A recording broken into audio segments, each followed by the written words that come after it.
آخرت کا مسئلہ جو ہے وہ برحق ہے. نبی علیہ الصلوۃ والسلام نے اپنے سر مبارک کی مبارک آنکھوں سے اس حالات کو دیکھ کر آ کر کہا ہے. اور جو نبی علیہ الصلوۃ والسلام کبھی مذاق میں بھی جھوٹ نہ بولیں وہ اپنی امت کے اس کا نعوذ باللہ دھوکہ دیں اور خالی خالی باتیں کہتے ہوں گے.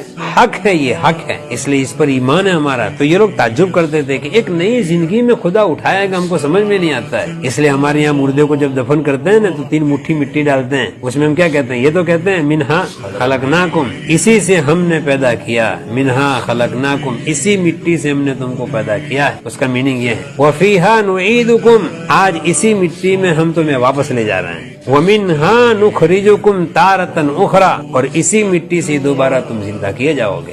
انسان کا کوئی وجود نہیں تھا، انسان 1 ڈراپ تھا. اس کے اندر آنکھ نہیں تھی، کان نہیں تھی، نک نہیں تھی، آنکھ نہیں تھی، بال نہیں تھی، کھال کچھ نہیں تھا. 1 ڈراپ، اس کے اندر سے اتنا بہترین انسان اس خدا نے بنایا. تو اب تو اس کا وجود ہے.